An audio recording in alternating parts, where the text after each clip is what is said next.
Newsroom, I'm Don Ma. Authorities say the man suspected of killing Charlie Kirk told another person in a text message that he would assassinate Kirk. They also say DNA evidence links back to the suspect.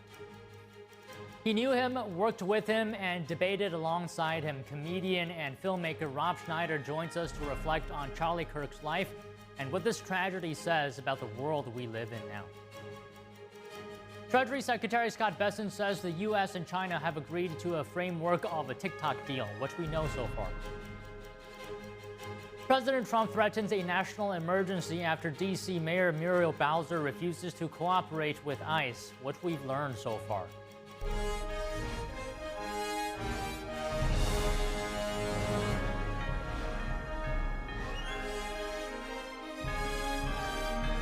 This is NTD Newsroom, live from our global headquarters in New York City. Good afternoon, and thank you for joining us today. The U.S. continues talks with China on trade as well as on the video app TikTok. Treasury Secretary Scott Bessent now says the two countries have made progress in the TikTok negotiations. We have a framework for a TikTok deal. The two leaders, President Trump and Party Chair Xi, will speak on Friday to complete the deal, but we do have a framework for a deal with TikTok. President Trump posted a deal was reached on a certain company that young people in our country very much wanted to save. They will be very happy. TikTok faced being switched off in the U.S. on Wednesday if Chinese owner ByteDance didn't agree to divest. U.S. officials have long praised security concerns, or rather raised security concerns over the China-owned app. Bessent says he doesn't want to give more details on the possible deal before Trump speaks with Xi on Friday. U.S. chip giant Nvidia got hit with some unpleasant news. China's market regulator today said the company violated the country's anti-monopoly law based on a preliminary probe. Shares of the company were trading down around 2% in the pre-market. China opened an investigation into Nvidia last year over its acquiring Mellanox, an Israeli technology company. The company creates network solutions for data centers and servers. China's market regulator says Nvidia violated China's anti-monopoly laws through the 2020 acquisition and its conditions. It didn't provide specific details. Nvidia last month struck a deal permitting renewed chip sales after their suspension. The terms of the deal stipulate that 15% of related revenue must go to the U.S. government. And earlier, Nvidia responded with a statement saying, "We comply with the law in all respects. We will continue to cooperate with all relevant government agencies as they evaluate the impact of export controls on competition in the commercial market." Meanwhile, President Donald Trump is pushing the Securities and Exchange Commission to stop requiring quarterly earnings reports. Trump took to social media, Truth Social, today to promise, or rather propose, that companies and corporations report on a 6-month basis instead.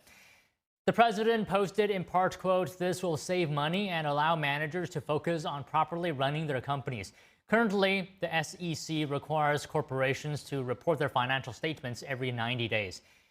Half-yearly reporting would put the U.S. in line with Britain and several countries in the European Union.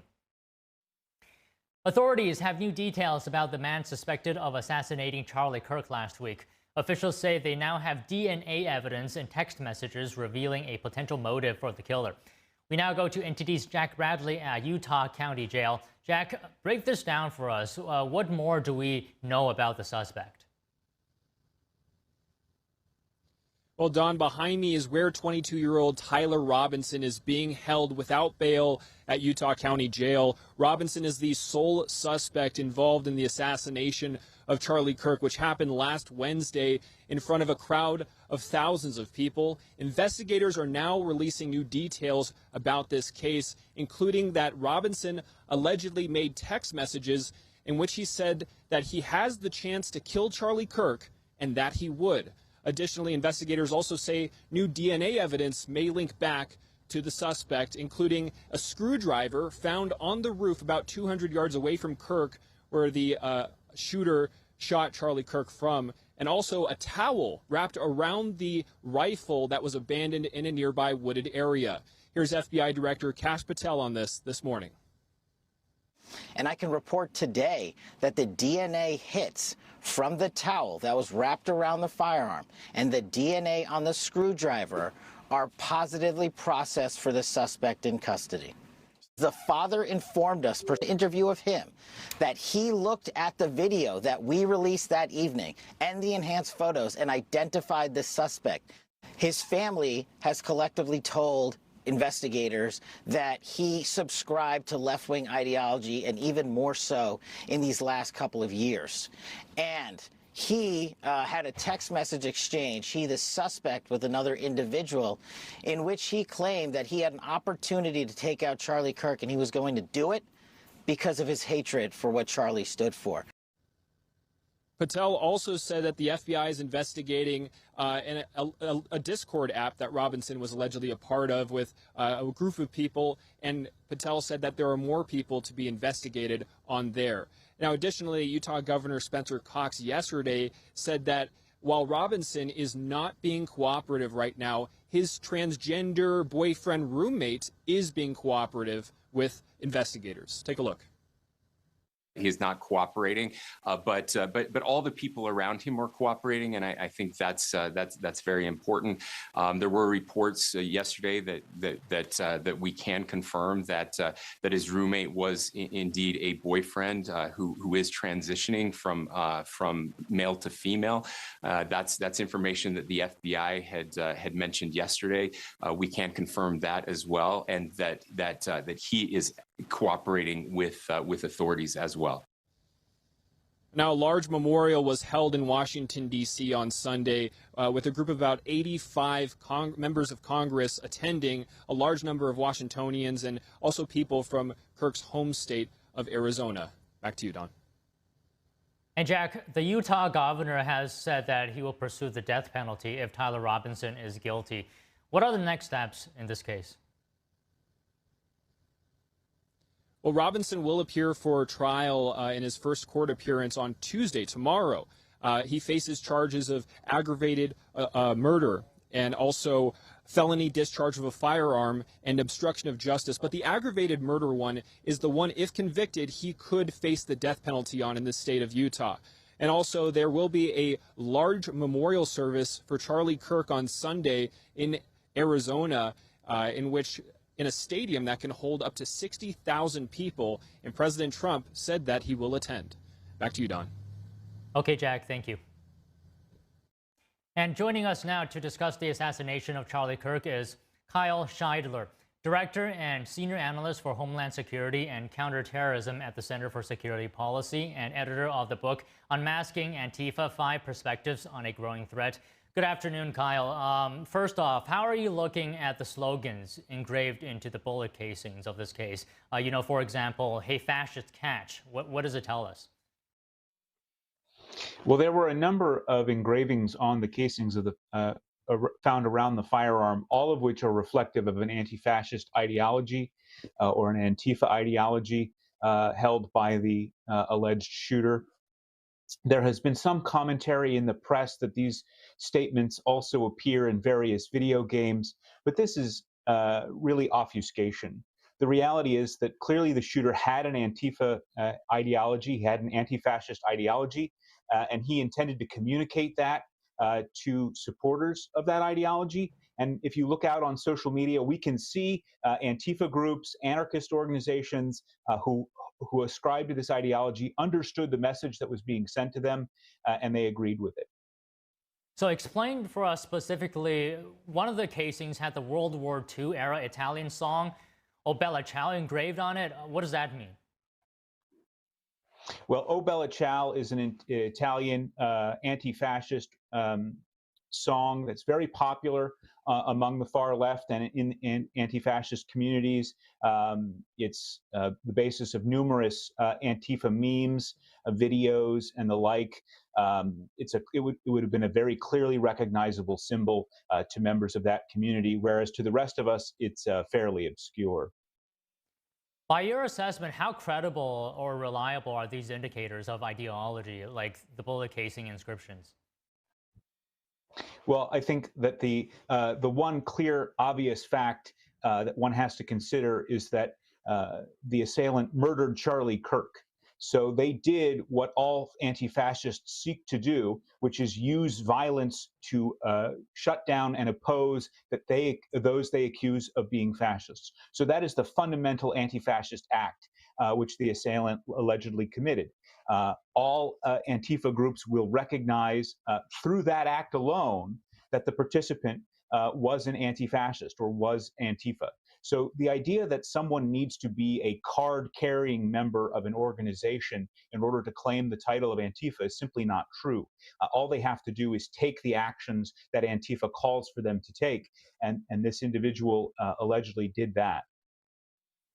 Can we as well get your comments on, if you go online, you can barely, scroll past 5 posts before seeing someone celebrating Kirk's death, and this is happening in some circles. What implication does it have potentially on the normalization of political violence? Well, here we see the fundamental strategy of Antifa, which is to create an increasing gulf between the mainstream political elements in the country. So obviously, conservatives are mourning the death of Charlie Kirk, but what we have seen is a number of individuals essentially rallying around Antifa's base ideology, saying that Kirk deserved this, that he did not have a right to say the things that he said on college campuses, and that ultimately one cannot be surprised if someone uses violence to stop you from saying such things. So Antifa is using this event as a provocation to force members of the left or the center left further and further towards their fringe ideology. And unfortunately, I think evidence suggests that they have been largely successful over the past years of convincing people to do this. We see politicians using language describing their opponents as fascists and Nazis who need to be opposed with force. We see media organizations defending Antifa members and Antifa organizations, comparing them to the soldiers who stormed the beaches of Normandy. So unfortunately, that propaganda is playing exactly into Antifa's hands the way that they intend. And what role are online platforms playing, like, for example, Reddit and Discord being accused of fostering radical ideology? Well, a lot of the actual activity takes place offline, but there are a number of places where these subcultures interact and individuals are able to participate. And we see that, appear to see that in this case. It also allows Antifa ideology and recruiters to reach out to people that they don't have firsthand interactions with in order to convince them of their cause and give them a place to bring maybe confused or uneducated individuals into their sphere and begin to radicalize them with this material. And that appears to be the case here. So how do we protect ourselves against these extremist ideology? Well, we need superior education for our federal, state, and local law enforcement officers. They need to understand what they are looking at when they see these kinds of slogans and images, whether it's online or in graffiti at a protest. If they don't have the education to recognize what they see, they are not going to be able to send alarm bells further up the chain to determine whether an individual or a group ought to be investigated.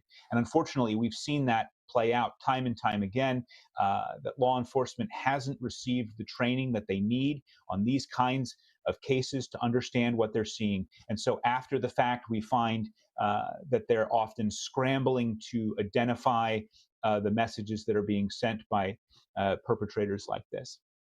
And just one last question. How do we prevent political violence such as this from happening again in the future? Well, ultimately, you can never completely prevent political violence, but I think it is very, very important that elements of the political mainstream, whether right or left, get out in front and say this is unacceptable, and specifically that Antifa and anti-fascist ideology is unacceptable, that labeling your opponents, labeling half the country fascists is unacceptable. Any other response, if it's a sort of a both sides response, is going to be insufficient. They have to specifically condemn this act. They have to specifically condemn these far-left Antifa and anarchist actors and say that they want to see an end to it. Okay, Kyle, thank you for speaking to us today. Thank you. Coming up, we sit down with Rob Schneider, comedian and filmmaker. Stay tuned.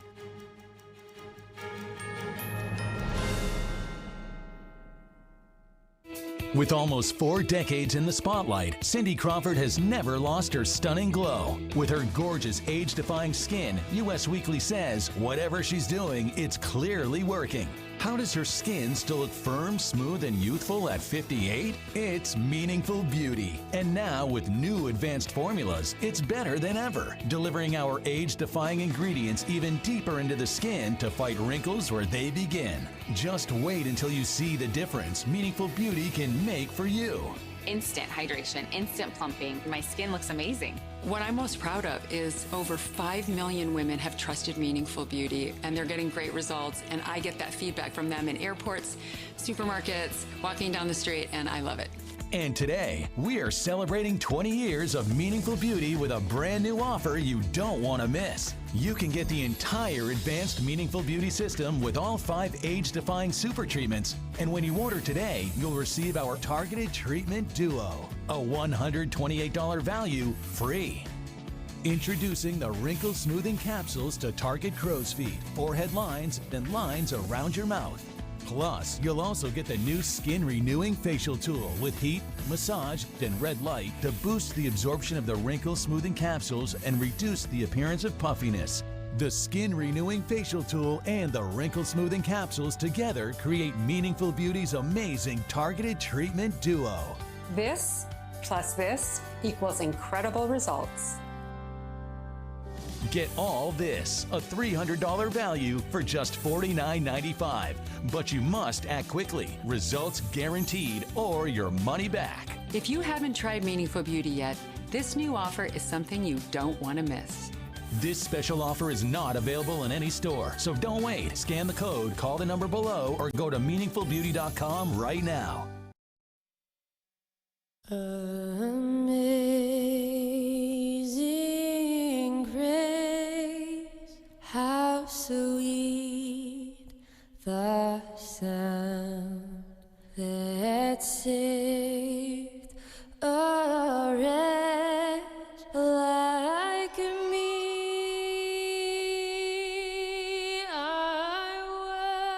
They're just young people, hungry, homeless, and vulnerable.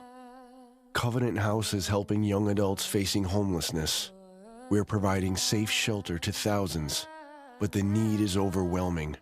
Please call or go online now. With your gift of $19 a month, we'll send you this blanket as a reminder of the comfort your gift provides a young person tonight. You'll provide safe shelter, hot meals, and medical care.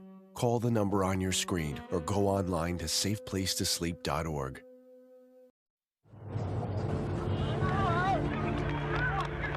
There are real consequences to controlled media.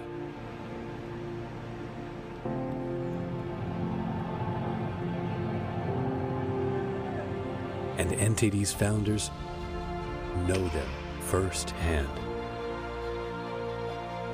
Our freedom of thought is the price. This is the lesson that guides us in everything we do. So there's the tear gas there. We know the value of a free society. And we take seriously the responsibility to preserve it. We are NTD.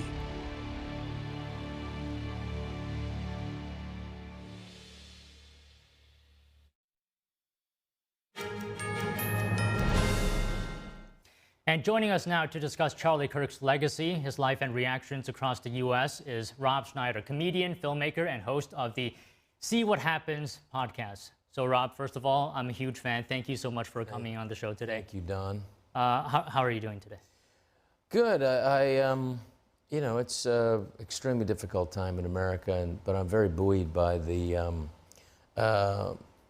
love that is being poured out and the what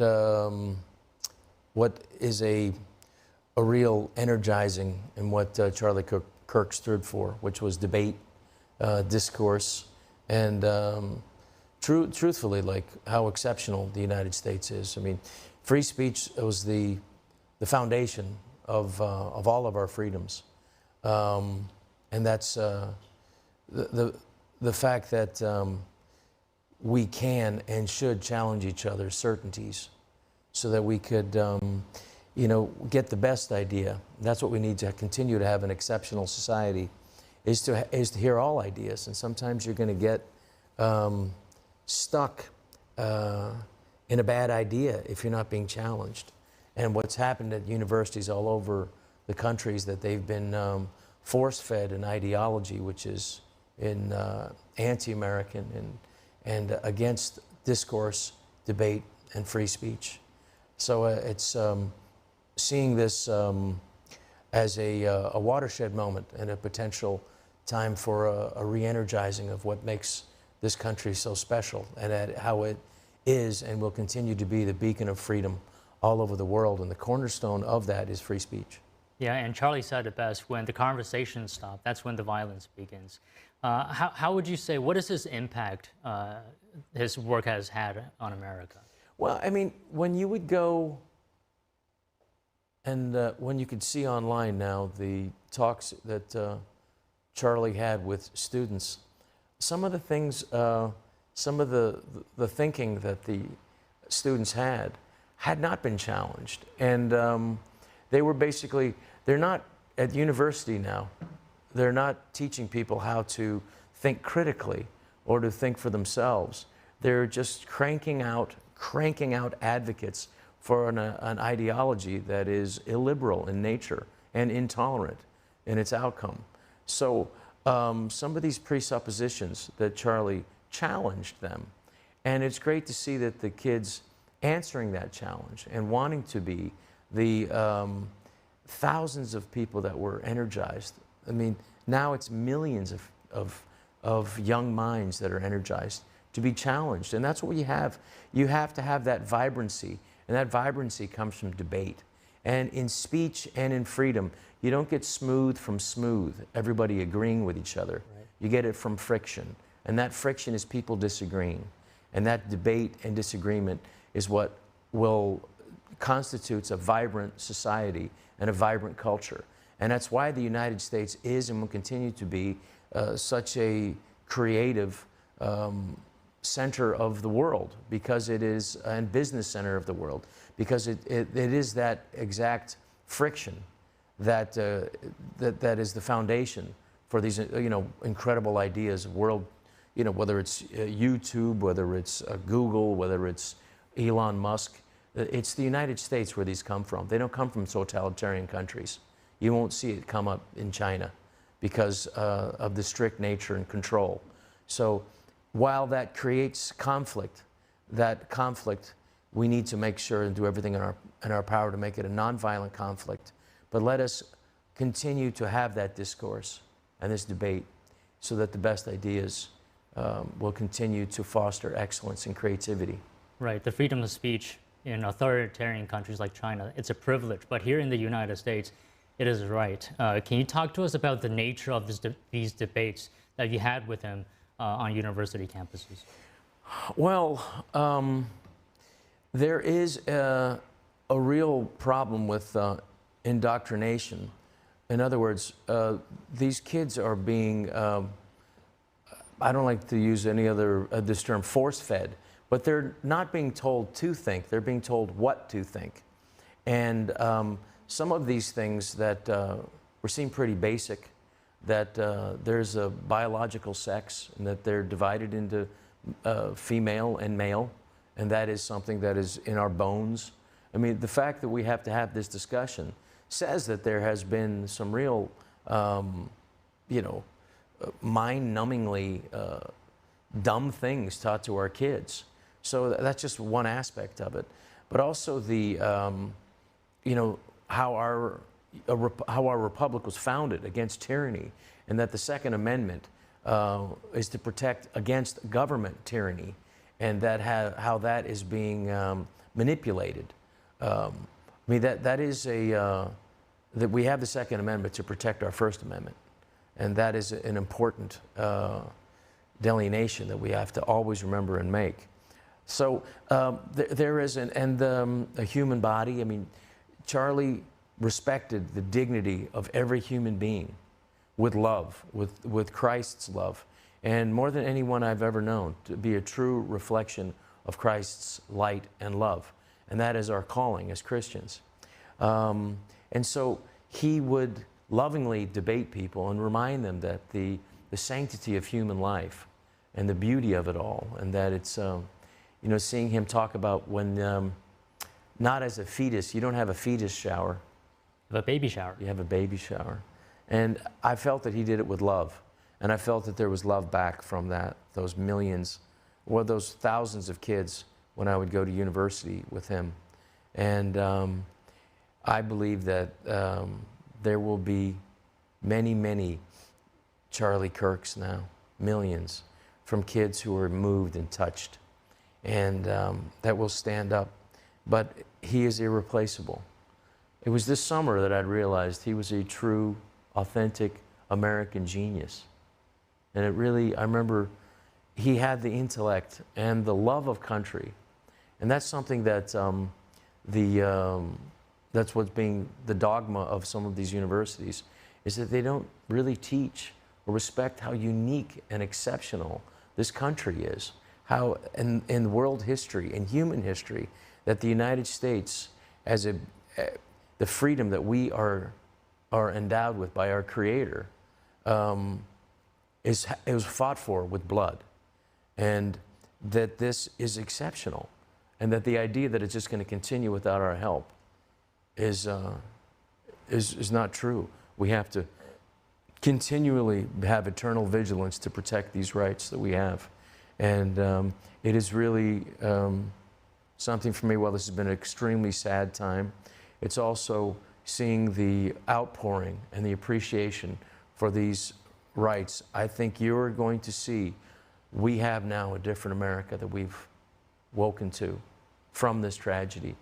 And I know that Charlie would be very proud of the people stepping up to re-energize these great, incredible American traditions of liberty for all Americans.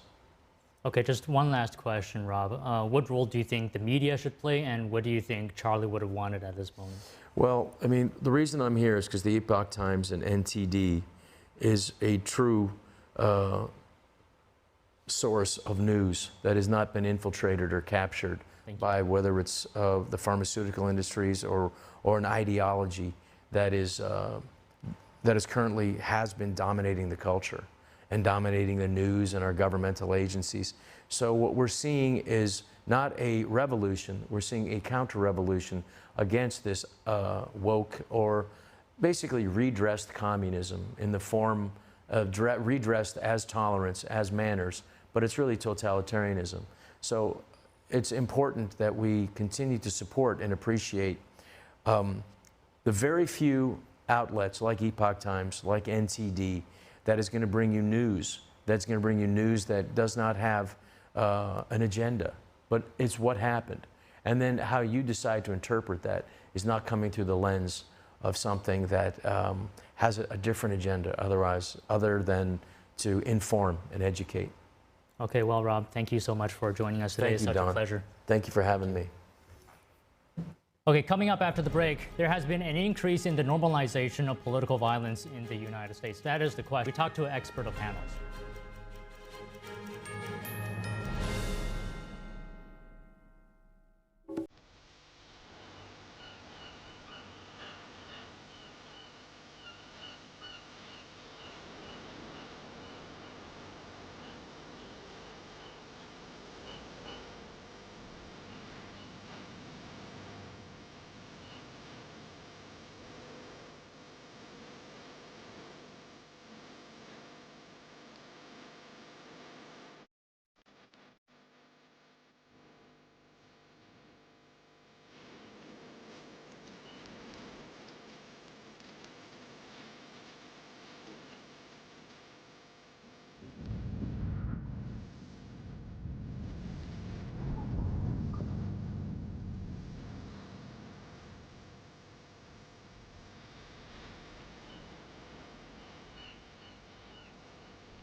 We come from a long line of farmers, and there's a sense of pride in being part of these multi-generational businesses. But there's also a significant amount of pressure. My senior year of high school, my dad made the decision that this world no longer needed him. I don't know if he was overwhelmed by the bills and checks that weren't going to be coming in because of the strawberries dying off, but it breaks my heart that my dad made a permanent decision for a temporary issue. Don't feel like you have to go through it alone. Farmers have to take care of their physical and their mental health, because what's a farm without a farmer? In the mornings, that's my time. Watching the sun come up, I can have a cup of coffee and exercise if I want to. It helps me start the day with a sense of gratitude. Yay! Every day is a new opportunity. Don't forget to check in on yourself. Love, your mind. We said we'd never give in to a meltdown. Okay. And we'd never babysit with a screen. We said we'd never let the toys take over. Mariella! Never leave the house looking, well, and never let them out of our sight.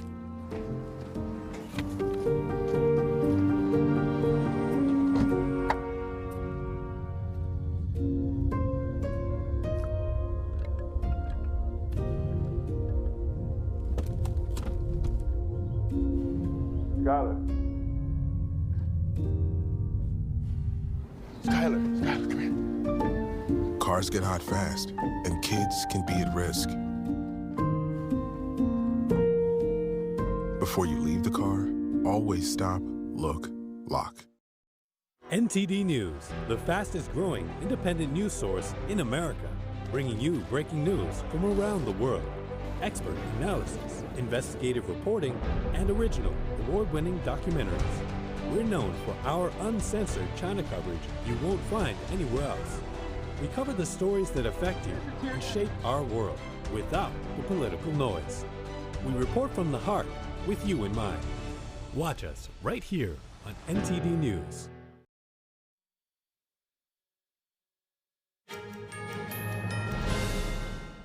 The assassination of Charlie Kirk is bringing widespread condemnation and reflections on his life and legacy. On Sunday, Washington, D.C.'s Kennedy Center was filled with a sea of people mourning his death. Several offered tearful tributes. NTD's Melina Weisskopf reports. The Kennedy Center on Sunday overflowing with lines.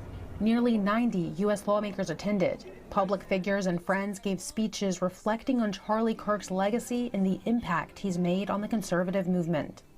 Because I would not be in this position if not for the heroic efforts of Charlie Kirk, who turned the political tide among young people in this country and helped usher in President Trump's historic victory on November 5th, 2024.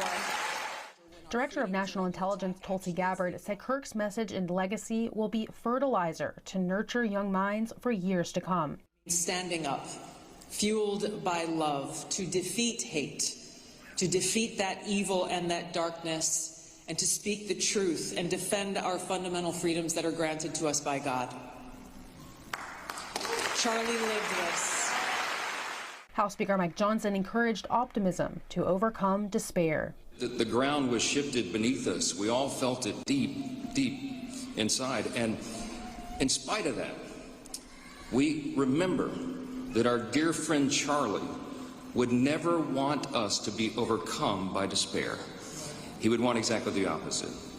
You know, Charlie Kirk recruited and trained and educated a generation of happy warriors. Johnson reflected on Kirk's demeanor, saying he was never motivated by hate, but by love. The D.C. vigil was one of several held around the world. Turning Point USA has announced Kirk's memorial service will be held on September 21st. It will take place at the State Farm Stadium in Glendale, Arizona. Reporting from Washington, D.C., Melina Weisskopf, NTD News. We're going to take a look at now some reactions coming in to Charlie Kirk's death. Senator Ted Cruz posted a video yesterday showing himself painting over profane graffiti on Houston's Highway 59. Cruz called the message hateful garbage and said that Texans don't have to look at it anymore. Kirk's killing has fueled concerns about political violence American Airlines says it has taken action against 2 pilots accused of celebrating Kirk's assassination online.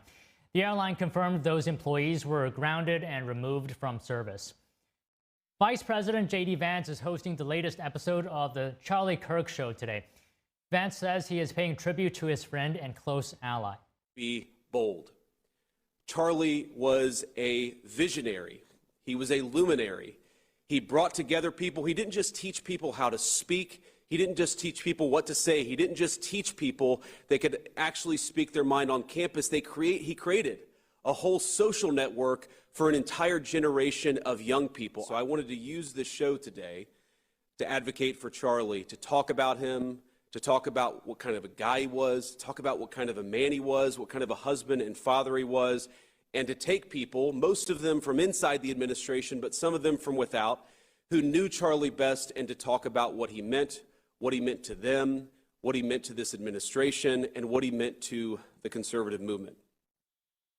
Vance recalls meeting with Charlie Kirk's widow, Erica Kirk, following the assassination and sharing stories with her about her late husband.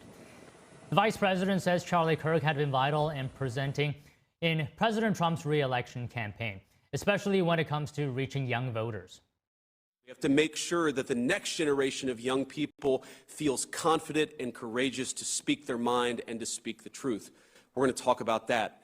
We're going to talk about why do we do this? Of course, we do this so that we can enact good public policy and take back our country. We're going to talk with senior officials of the administration about what we're trying to do to honor Charlie's legacy in that way.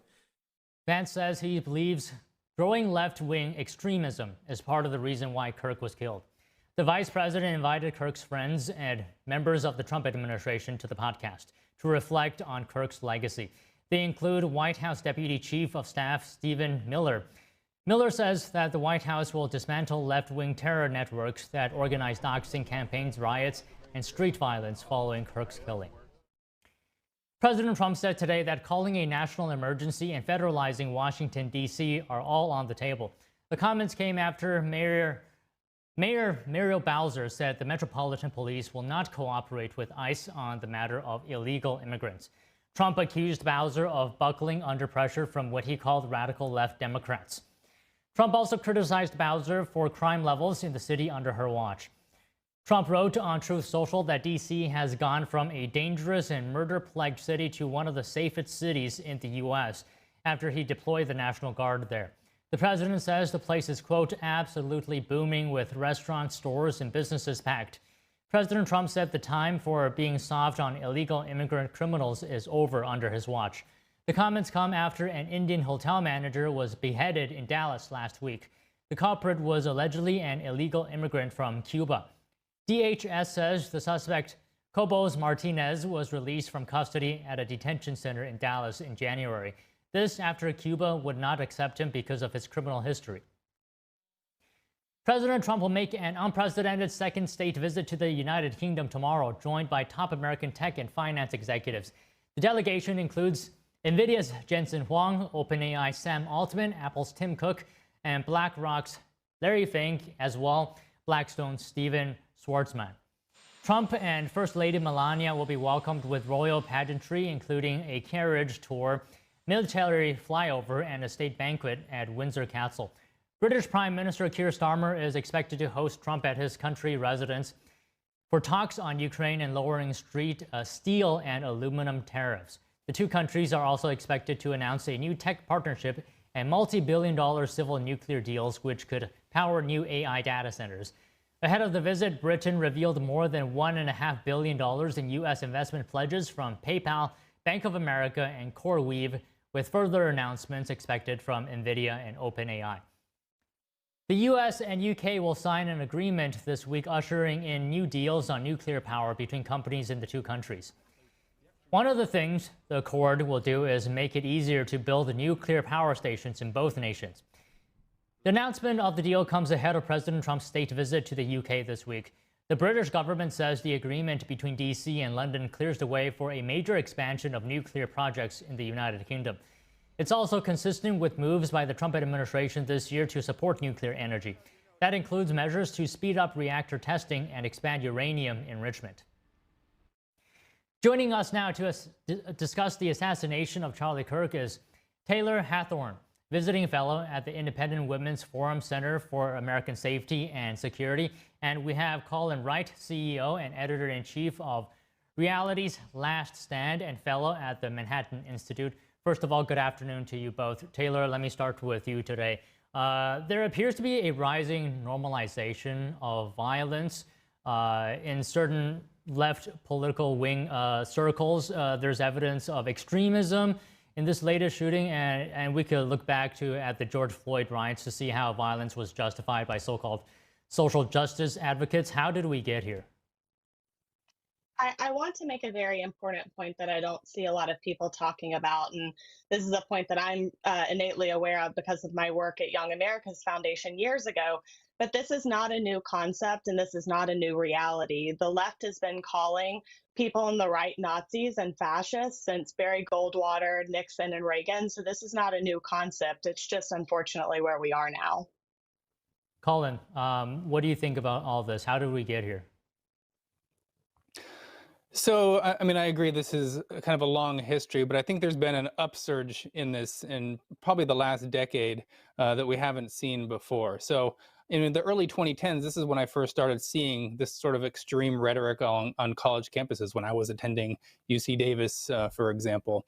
It was mostly from many like activist-oriented students. I just remember extreme labels like sexist, racist, white supremacist, even Nazi and fascist just being applied across the board, totally willy-nilly to individuals with just very minor views, questioning left-wing narratives about the gender wage gap or open borders policies, things like that. But this also went really virally mainstream, I think in 2017, where we had the actual racist Richard Spencer get punched in the face when he was out in public. And this spurred the whole, is it okay to punch a Nazi sort of question that went around the country. And many on the left said yes, but then many of us also warned that, well, we don't really trust the left to maintain rigid definitions of things because, you know, right now they can't really define what a woman is anymore. Their definitions tend to expand.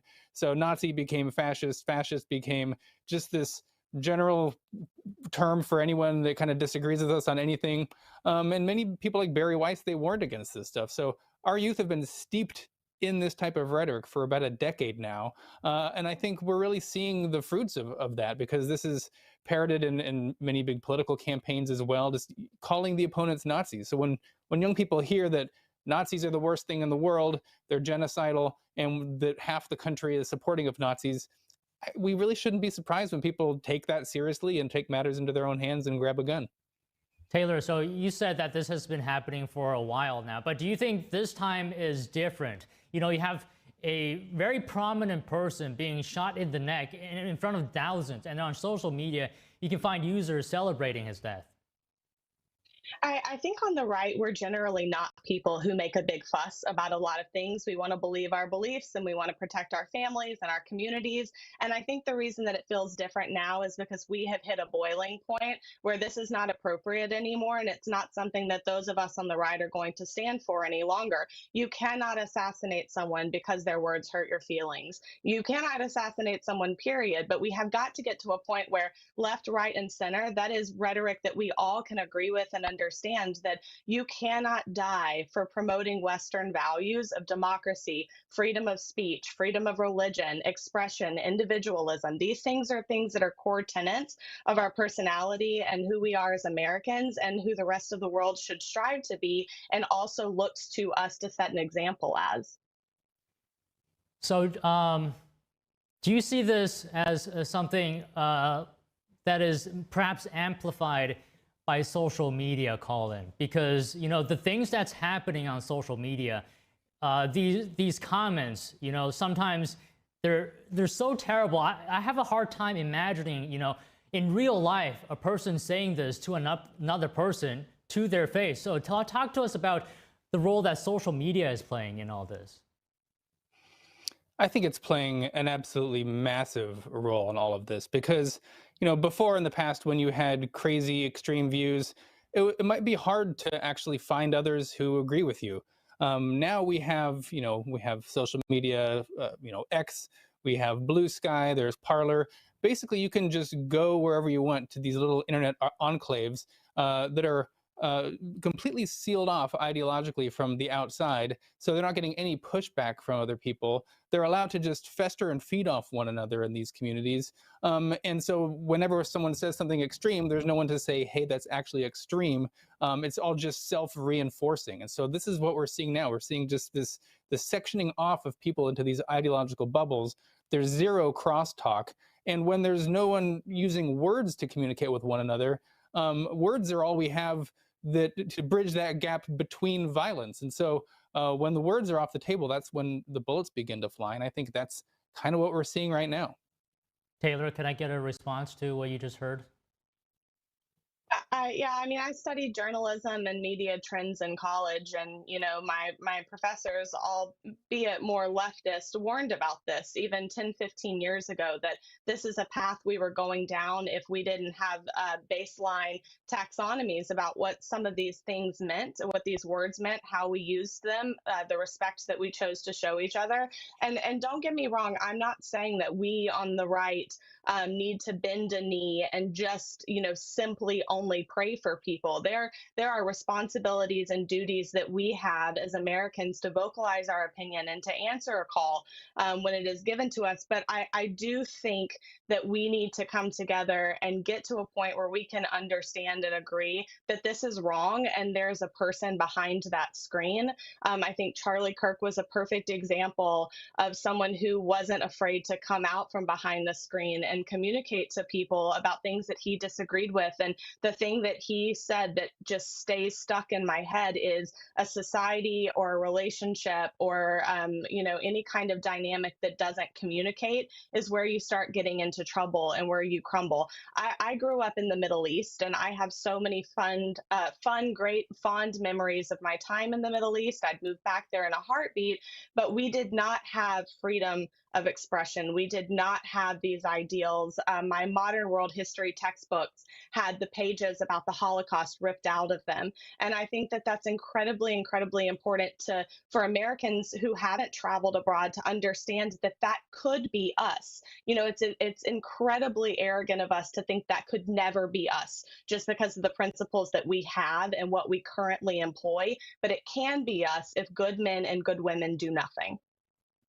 Colin, Charlie Kirk would have these debates on college campuses, and sometimes they can get really heated. You can disagree with him. That's fine.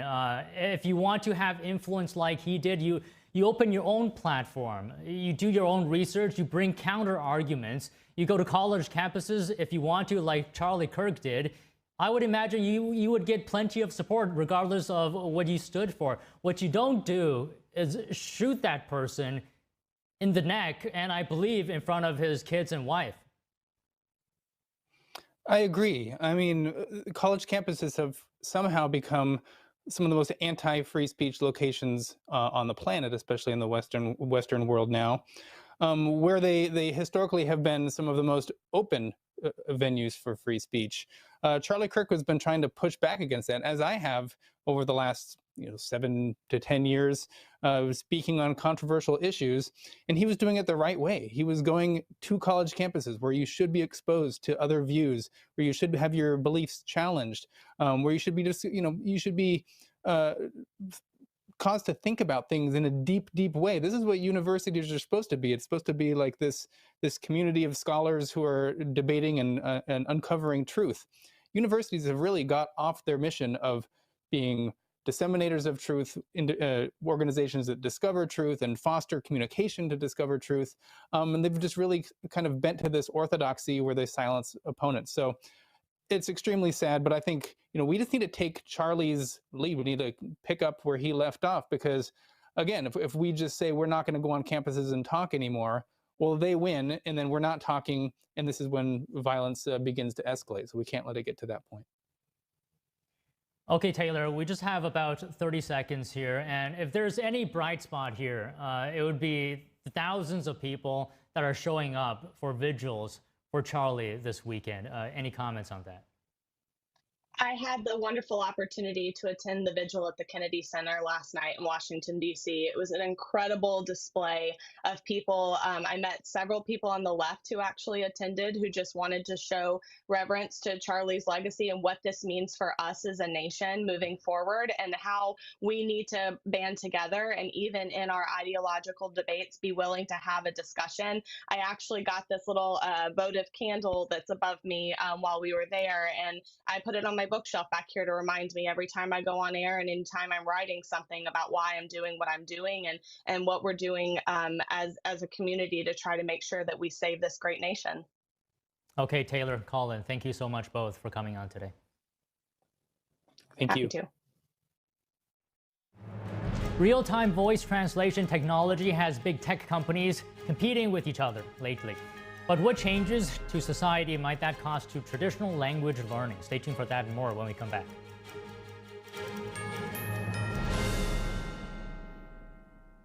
Divinely inspired traditional oil painting inspires compassion. Artwork created in truth and beauty illuminates a path to goodness. Rediscover traditional art, revive classical culture. We warmly invite oil painters from around the world to participate in the 7th NTD International Figure Painting Competition, a celebration of classical realism. Please visit oilpainting.ntdtv.com. Food. It fuels our bodies, nourishes our spirits, and brings us together. Because we all need nutritious food to thrive. Food gives me energy and it also helps me focus. But not everyone knows where their next meal is coming from. And 1 in 7 people in America face hunger. It's tougher than ever for too many of us. But the simple truth is, ending hunger is possible, and it starts with you. Call or go online to helpfeedingamerica.org and give $19 a month, just 63 cents a day, to help families in your community facing hunger. Feeding America works from coast to coast with partner food banks, food pantries, and meal programs. Your monthly gift delivers food where it's needed most, puts fresh food on the table, and helps kids have healthy meals all year round, even when school is out. You can see the difference with the kids when they're full. Food is everything. Please call the number on your screen or go online to helpfeedingamerica.org. Give $19 a month. Your first gift can double an impact. And we'll send you this free canvas grocery bag as a reminder of how you're helping to end hunger for good. When it comes down to it, it's about taking care of your family first and the loved ones that you need to provide for. Food donations help me tremendously, and I'm very grateful for the food bank. I have hope. The simple truth is, ending hunger in America is possible. You can help make it happen. The need is urgent. Call or go online now to helpfeedingamerica.org, and your gift can double in impact.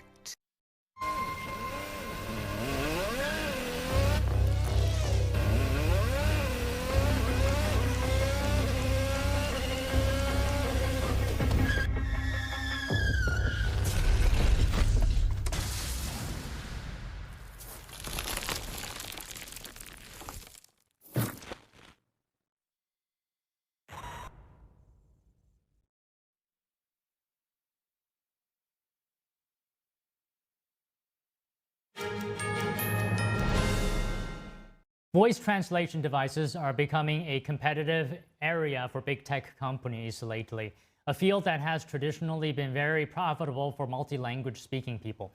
NTD's Sean Marshall takes a look into the fast changes in the field of real-time voice translation. The top big tech companies, Apple, Google, Meta, and OpenAI, are fighting for the top position in the real-time voice translation industry. But that also means possible big changes in the #1 type of job threatened by AI, translators and interpreters, along with 98% of translators' work activities, which could become different landscapes. That's according to a recent study done by Microsoft about understanding the effects of AI on the economy. But what changes can we expect to see in society, business, and culture? And what unforeseen effects of real-time translation can these devices cause? Yeah, languages carry rhythm, tone, subtle meanings, and we don't know if that's all going to survive auto-translation.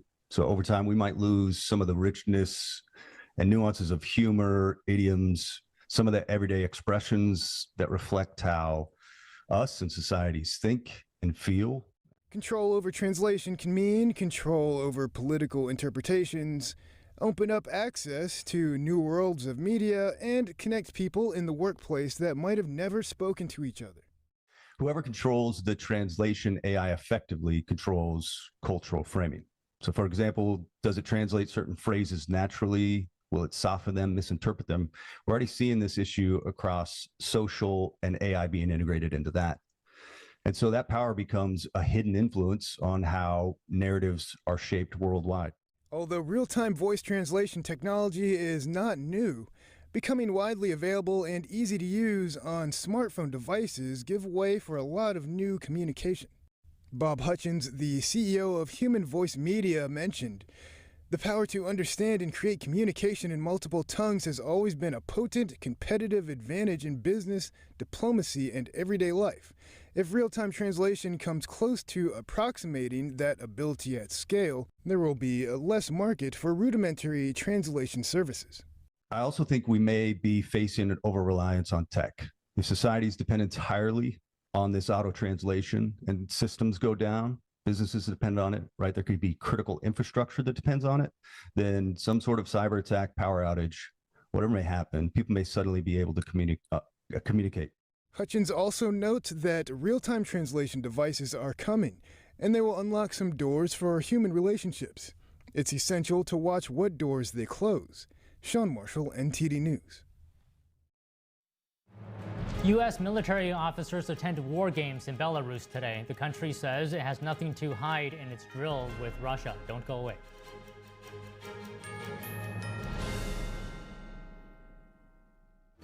Kids love it. Parents trust it. Obviously. Explore GJW Plus Kids Series and Ganjiong Campus courses led by expert educators. This is spectacular. Children will learn values like respect, responsibility, and knowledge in language, science, and more. Wow. All while having fun. Perfect. Subscribe today at GJW Plus Kids, where learning meets fun. You are not hidden. There's never been a moment you were forgotten. You are not hopeless. Though you have been broken, your innocence stolen. I hear your SOS, your SOS. I will send out an army to find you in the middle of the darkest night. It's true, I will rescue you. On streets across America, young people are homeless, abused, in danger. Covenant House is helping young people with nowhere else to turn, but the need is overwhelming. Please call or go online now with your gift of $19 a month. You'll help provide hot meals, safe shelter, medical care, and love to more than 2,000 young people who sleep at a Covenant House every night. Homeless young people are afraid and alone. Your monthly donation right now will show them they are loved and safe. I have no words to express how Covenant House changed my life. Call or go online now and give just $19 a month. We'll send you this comforting blanket as a reminder of the difference you're making in a young person's life.